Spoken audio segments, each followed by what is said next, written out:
संविधान सभा के अध्यक्ष, देश रत्न, भारत के प्रथम राष्ट्रपति डॉक्टर राजेंद्र प्रसाद की जयंती पर राष्ट्रीय दिवस क्यों नहीं?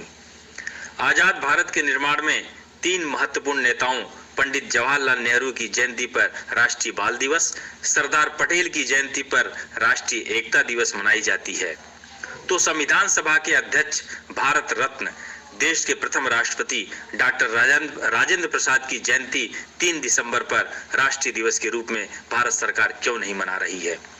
आजादी के दिनों के तमाम बड़े नेता अपनी पढ़ाई विदेश से पढ़कर भारत लौटे थे, लेकिन डॉक्टर राजेंद्र प्रसाद ने भारत में ही उच्च शिक्षा पाकर अपने देश, अपने ज्ञान का लोहा मनवाए थे।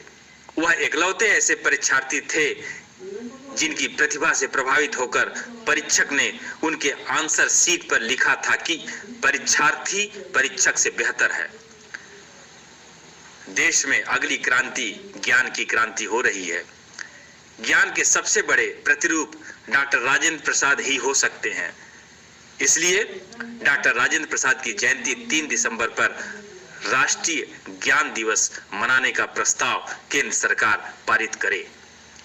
अरविंद श्रीवास्तव, चित्रांश, प्रमुख सामाजिक सांस्कृतिक कर्मी, पूर्वांचल, संयोजक, अंतर्राष्ट्रीय भोजपुरी संगम, भारत।